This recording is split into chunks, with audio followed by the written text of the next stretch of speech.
오늘도 예배 자리에 나오신 여러분들을 환영하고 축복합니다. 옆에 계신 분들과 인사하겠습니다. 잘 오셨습니다.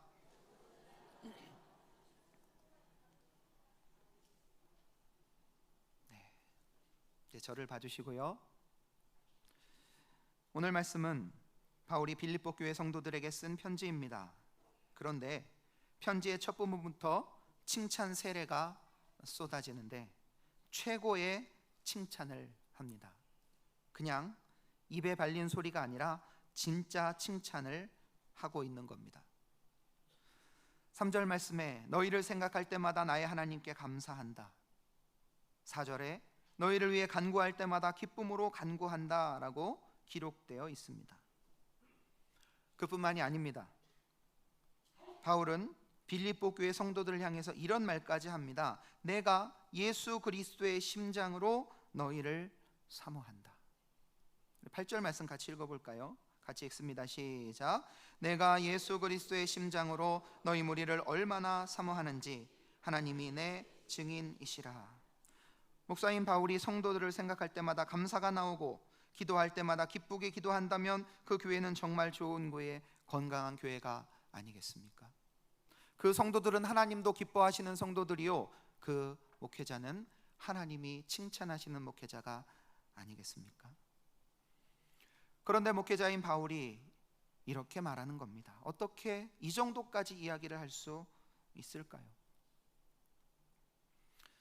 설레지 않으면 버려라 라는 책이 있습니다.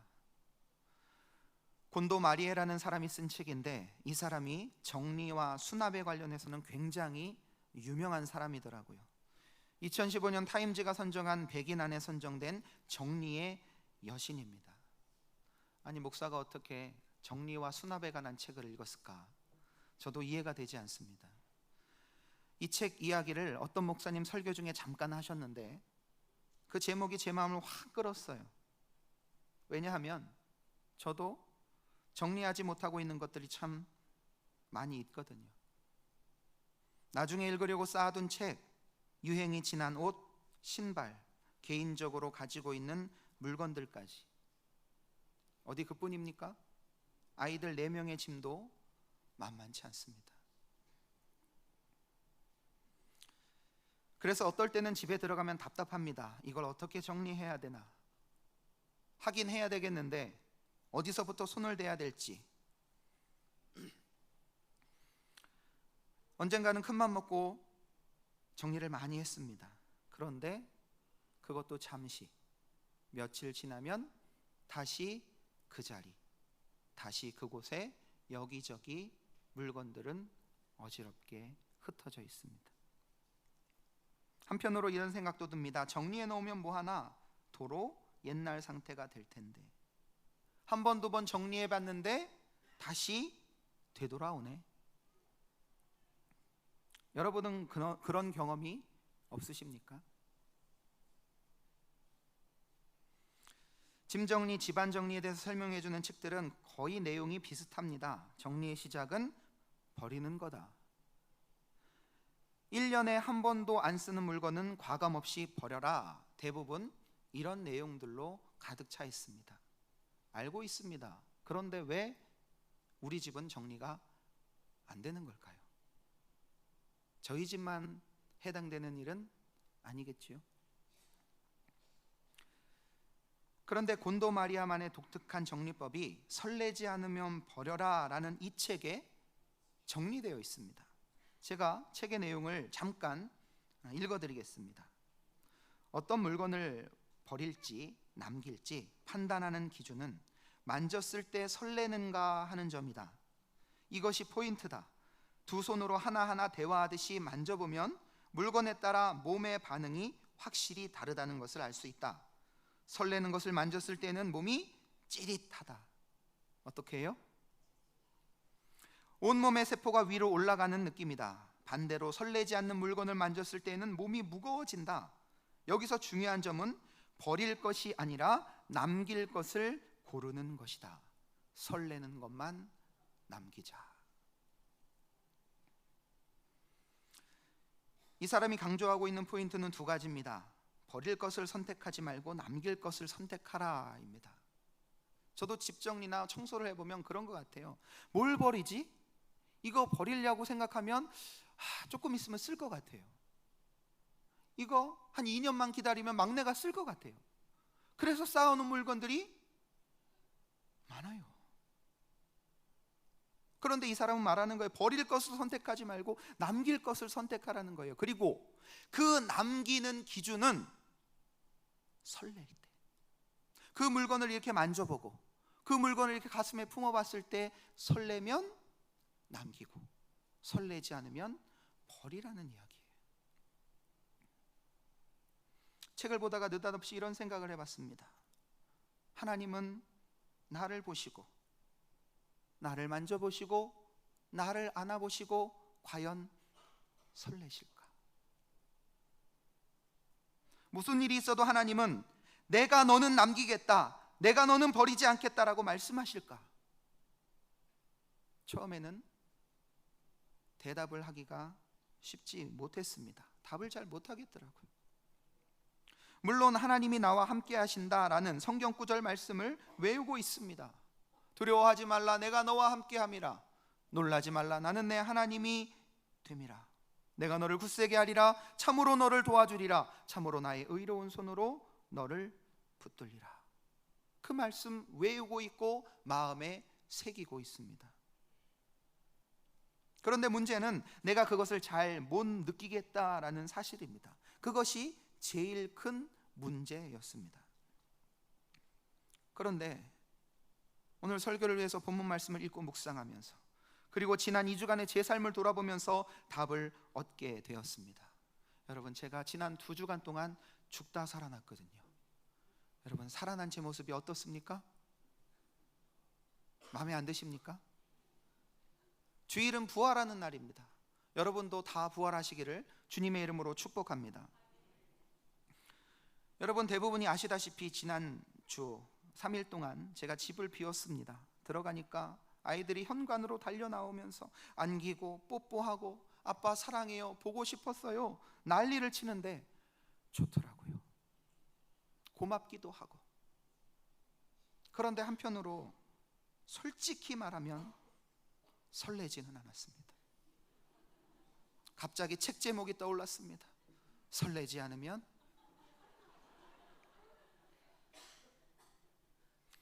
제가 예상한 대로 아이들은 10분도 안 돼서 서로 싸우기 시작합니다.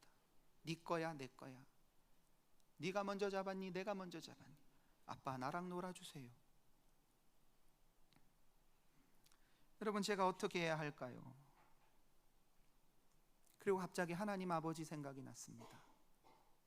하나님 아버지 사랑해요, 고마워요, 감사해요 라고 안기고 보채고 기도하고 부르짖지만 어느덧 나도 하나님 앞에 불평과 원망, 이것저것 해주세요 요구하고 있었던 겁니다. 그러니까 더 대답을 잘 못하겠더라고요. 설레지 않으면 버려라고 했는데, 이 책의 부제가 이렇습니다. 인생을 빛나게 하는 정리법. 나도 빛나는 인생을 살고 싶은데 정리가 안 되는 거예요.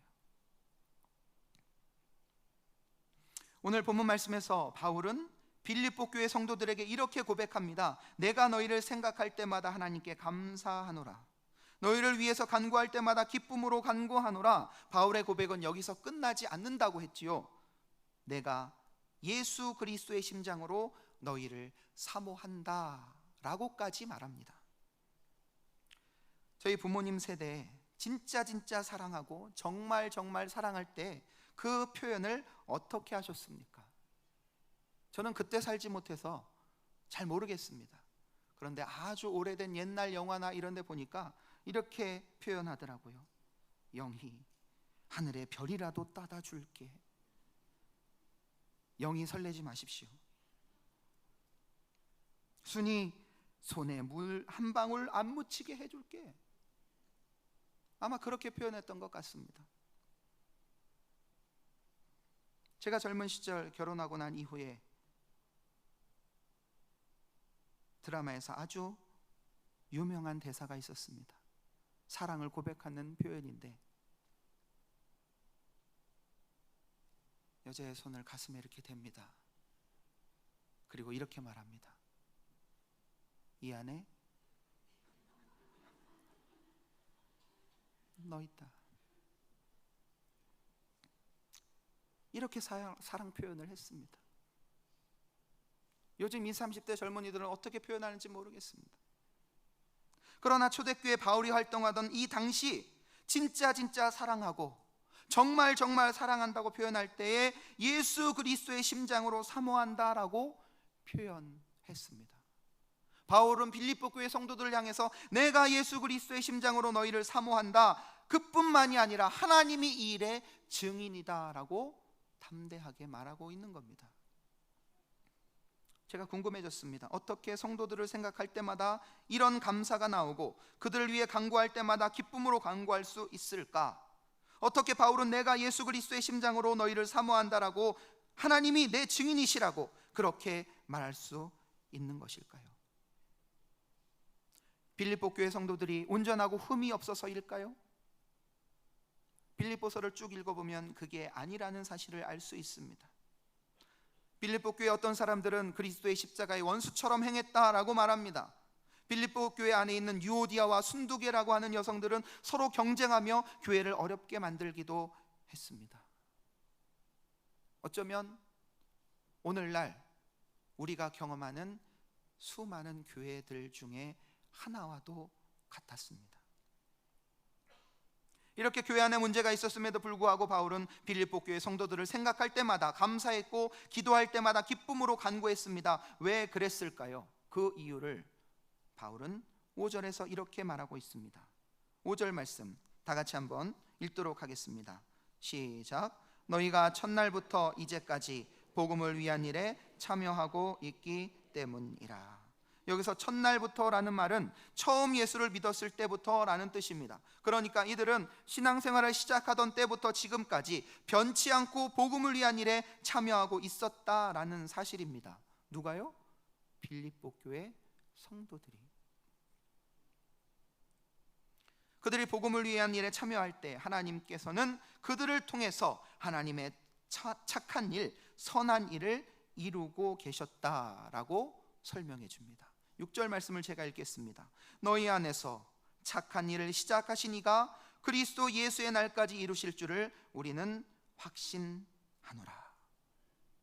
여기서 착한 일이라는 말의 뜻은 어려운 사람을 도와주고 가난한 사람을 구제한다라는 뜻이 아닙니다.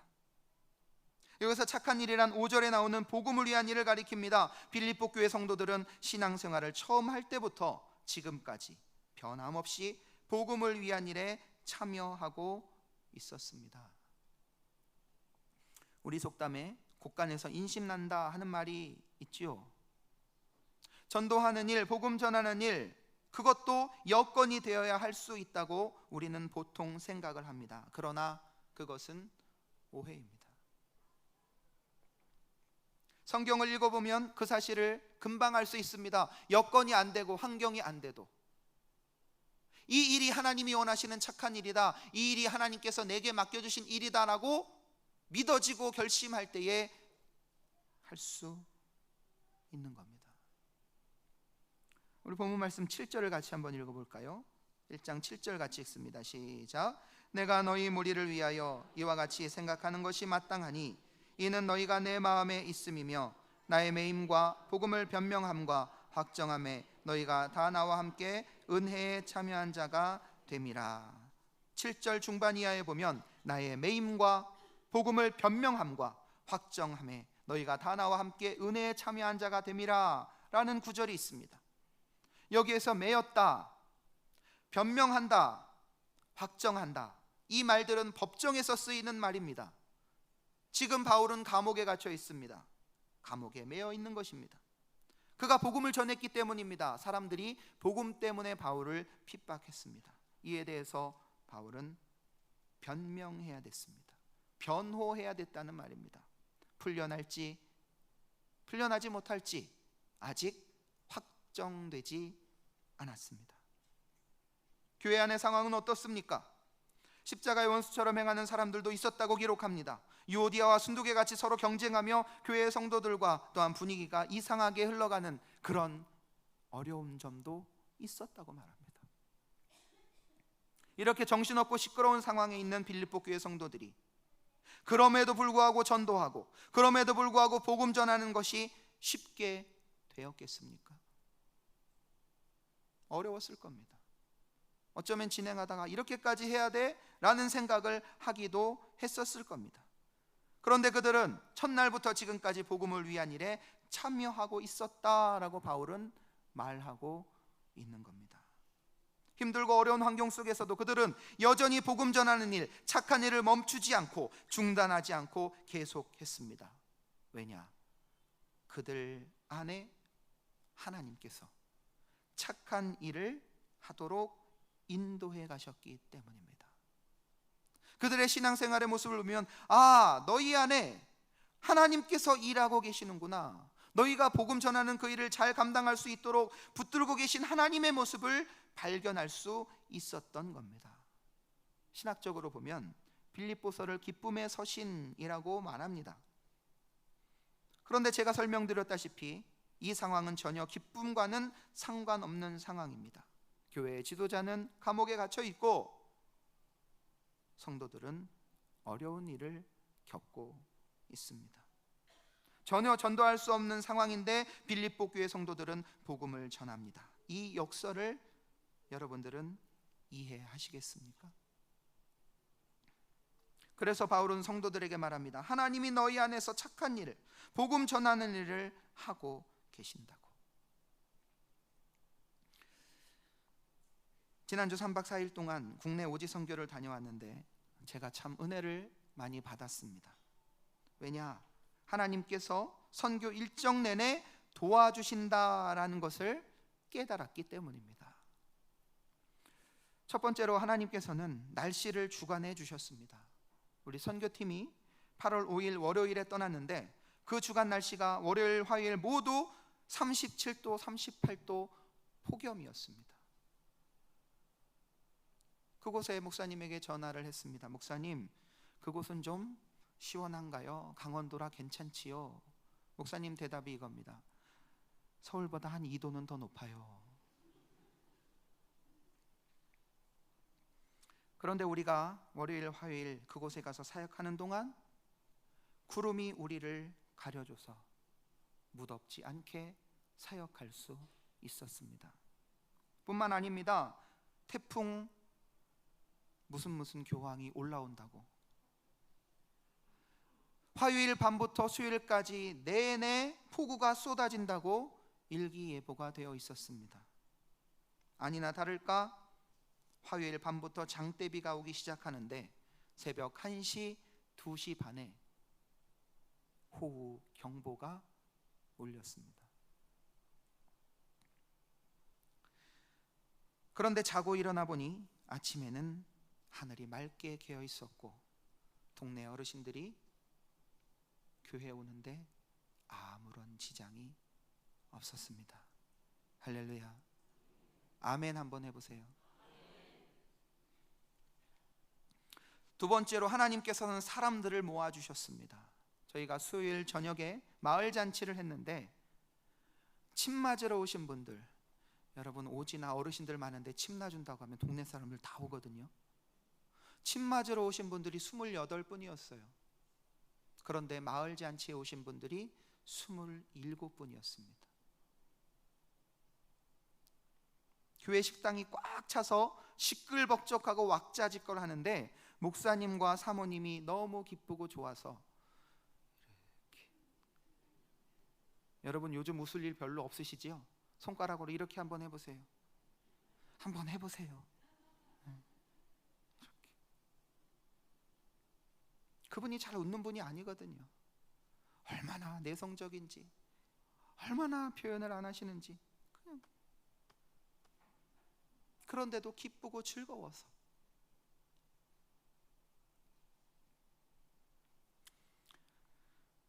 목사님이 그렇게 이야기를 했습니다. 동네 사람들은 교회를 오지 않아요. 그 교회가 세워지고 난 수십 년 이래로 그 교회 성도들은 늘 그 숫자 그대로래요. 6명, 7명이래요. 주일날 모이는 인원이. 그런데 우리가 마을 잔치하는 그 시간에 27분이 와서 그곳에서 기쁘고 즐겁게 잔치하고 목사님이 잠깐 기도하고 또 성경 말씀 한두 구절을 통해서 복음도 전하셨습니다. 하나님이 역사하고 계셨습니다. 세 번째로 하나님께서는 사람을 만나게 하셨습니다. 이번에 저희 선교팀이 선교하러 간 그 신기 중학교의 담임 목사님이 제 신학교 동기였습니다. 저도 몰랐어요. 근데 답사를 하면서 좀 얼굴이 평범하고 좀 익숙해서 혹시 우리 본 적 없나요? 신대원 몇 기신가요? 그랬더니 몇 기, 저하고 같네요. 그러면서 이야기가 시작되었습니다.